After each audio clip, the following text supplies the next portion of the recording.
காலைல ரத்தம் ஒரு பக்கமும் காலையில மழை ஒரு பக்கமும் சேர்ந்து இந்த வருஷம் தீபாவளியை நல்லா செஞ்சு விட்டுச்சு. சரி அதை விடுங்க, இப்ப கதவுல போலாம். ஐசிஎன் என்னும் நேச்சுரல் பாடி பில்டிங் பந்தயத்துக்கு ரெடி ஆகுதுல 2 நாள் 13. ஏடா காலையிலே கலகலன்னு சத்தம் கேக்குது, வீட்டு வாசல்லே பட்டாசு அடிக்க ஆரம்பிச்சாங்க. வெளியே போய் பார்த்தா வெளியே செம்தியான மழையின் காரணமாக படிக்கட்டுல தண்ணி ஓடுது. அது இல்லாம படிக்கட்டுல இந்த கேன்லாம் வேற வெளியாச்சுன்னு போயிட்டு. சரி மழை கொஞ்சம் நின்ன உடனே எத்தனை வரலான்னு வெயிட் பண்ணிட்டு ஒரு வழியா மழை நின்ன உடனே குடுக்குன்னு இறுக்கி வச்சு போய் அச்சன் முன்ன 2 கேனையும் புச்சுன்னு வந்து உள்ள வச்சுட்டு ஒரு கண்ணாடி முன்னாடி டிஷர்ட் கழட்டி 2-3 போசிங் வச்சுட்டு படுத்த பெட்ஷீட்லாம் மடிச்சு ஓரமா வச்சுட்டு காலைல சின்னதா அந்த ஊண்டு பெருசான காரணத்தினால கொஞ்ச நாளைக்கு அவனையும் சேர்த்து கவனிச்சா மட்டும்தான் நம்மளால அடுத்த வேலையை பண்ண முடியும். அதனால கோவிந்த ஈலாகிறதுக்கு தேவையான ப்ராசஸ் எல்லாத்தையும் பண்ணிட்டு அப்புறம் என்னோட மில்க் ஓட்ஸும் கொஞ்சம் வே புரோட்டீன் கலந்து பிரெட் கூட சாப்பிட்டு இன்னைக்கு தேவையான காய்கறியும் நாளைக்கு தேவையான ஓட்ஸும் சேர்த்து மெஷர் பண்ணி வச்சுட்டு மீண்டும் மொத்த காலோட ஜிம்முக்கு போலான்னு முடிவு பண்ணி ஒரு கால் செருப்பு மட்டும் போட்டு பாக்குறவங்க எல்லாம் பரிதாபப்படக்கூடாதுன்னு உடஞ்ச கால டவலால முட்டு கைஸ் என்னோட காலை மத்தவங்க பாத்திர போறாங்கன்னு நான் மறைக்கல. காலை பாக்குற முக்கவாசி பேர் என்ன பாவமா மட்டும் தான் பாக்குறாங்க. அந்த ஒரு விஷயம் தான் என்னால இப்ப வரைக்கும் ஏத்துக்க முடியல. பிறகு நம்ம வேண்டியப்பட்டவங்களோட மதருக்கு பர்த்டே வர காரணத்தினால அவங்களோட போட்டோ ஃப்ரேம் பண்ண சொல்லியிருந்தாங்க. அதனால போட்டோ ஸ்டுடியோ கடைக்கு போயிட்டு ஃப்ரேமுக்கு தேவையான போட்டோஸ் எல்லாம் கொடுத்துட்டு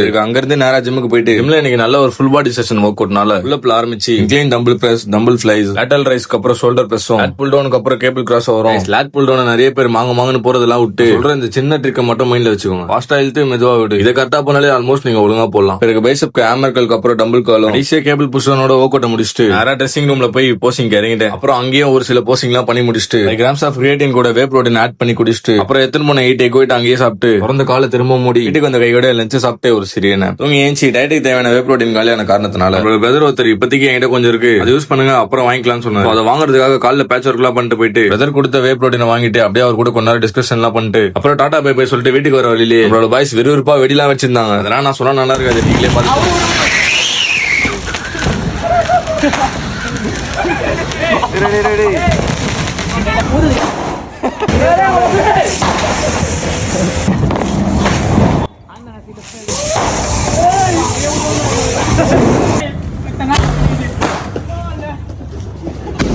அப்புறம் நீங்க யாரும் இந்த மாதிரிலாம் வெடிக்க ட்ரை பண்ணவே பண்ணாதீங்க. வீட்டுக்கு வந்து டின்னர் சாப்பிட்டு நானும் முச்சு வீடியோ புதுசா பாருங்க, நம்ம பேஜை ஃபாலோ பண்ணிக்கலாம்.